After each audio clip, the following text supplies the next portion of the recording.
Hi everyone, it's Max here. Just making a little video today just about some recent thoughts I've had and some recent events that I've been noticing here in Australia. Of all the dreadful measures put in place, the decisions made, the political posturing throughout this disease that's been spreading in this last 18 months here in Australia, throughout all of that, to me, I think the vaccine passports take the cake as the worst public policy we've seen, and the most insidious. The rhetoric is generally the same across the states here in Australia, and even the Western world, you could say, but as usual, I'll be focusing on Victoria primarily for my purposes. Our beloved Premier, Daniel Andrews, well, he's just ramped up his calls for vaccine passports and essentially confirmed that by a certain time, unvaccinated folks here will be locked out of many areas of the economy. So, let's consider the health and science aspect of this. Firstly, we are seeing evidence that vaccines provide protection from serious illness and death from the virus. Great news. However, we are also seeing evidence that the spread of the virus, or the transmission, will continue amongst a population with a high vaccination rate, generally considered a result of the relatively new but now dominant Delta strain. Already in Israel, a country with very high vaccination rates, using the Pfizer shots, a third booster shot is considered necessary to be fully vaccinated, as daily cases reach record new highs. Evidence has also circulated that natural immunity will provide more potent and longer-lasting immunity than current vaccines.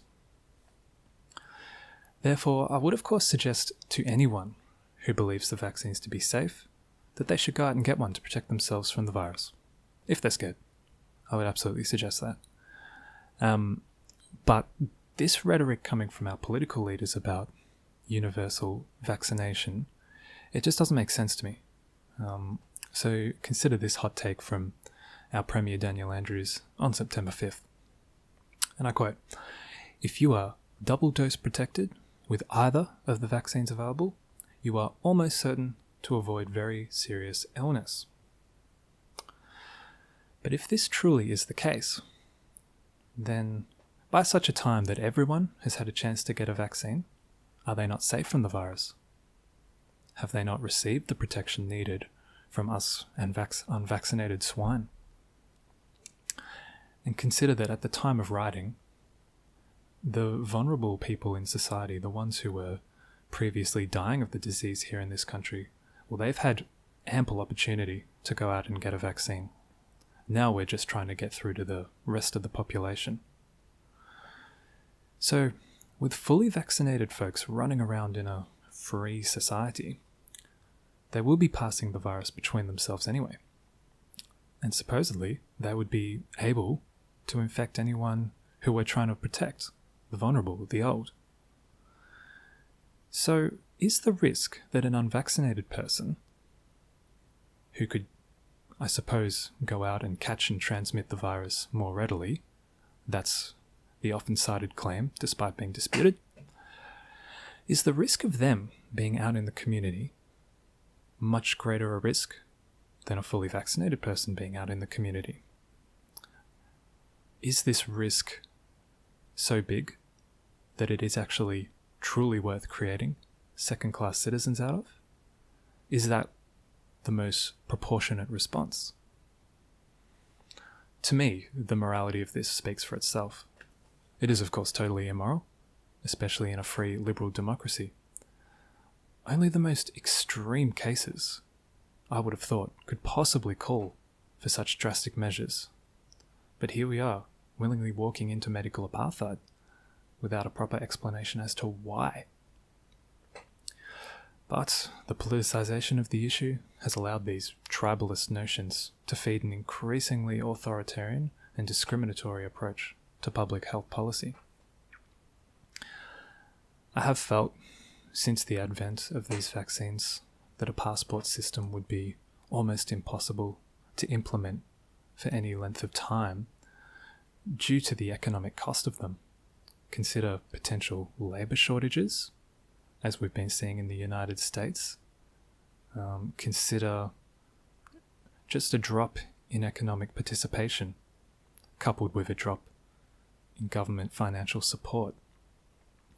Over the course of many years, this federal LNP government we have here in Australia have been attempting to stimulate economic growth by getting more people to participate in the economy. They want people going into debt, they want people spending, they want people taking out equity on their homes, they want more. But in times where you are restricting access to the economy for a fairly large group of people, well, that seems to go against all of those notions. So to me, the situation will become untenable fairly soon. But I do await with this almost morbid curiosity to see how our leaders react. If we do see a group of people who decide not to get the vaccine, or they decide not to participate on the principle.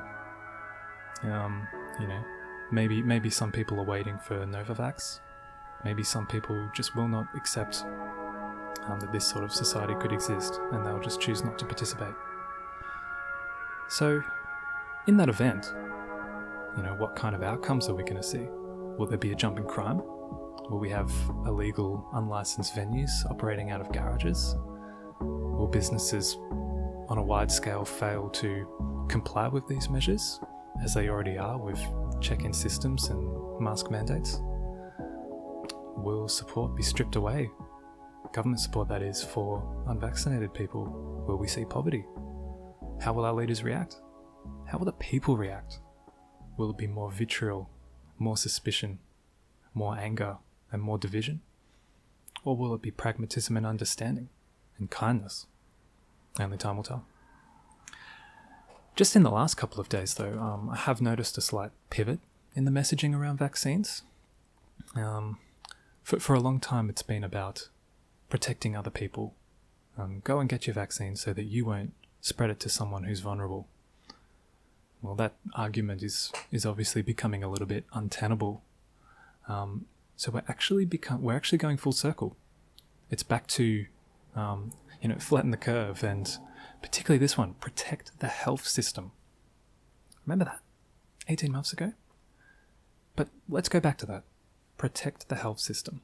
Just take a moment to consider how that particular phrase could be used to limit the choices and freedoms of people in other circumstances or in another context. Shifting goalposts is, of course, par of the course for this pandemic, but how far will this pivot go? I do believe there are many more people like me, and I believe that this country cannot function properly without our participation in the economy.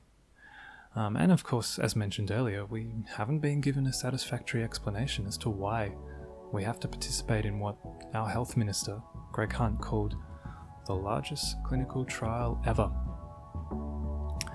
Either for our own good or for anyone else's good.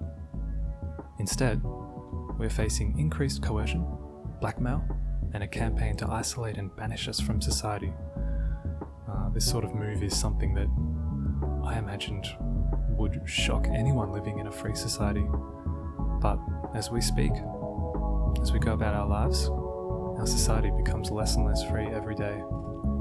I am frightened, I'm angry, I'm disappointed, I'm despondent, but I don't think I'm the only one.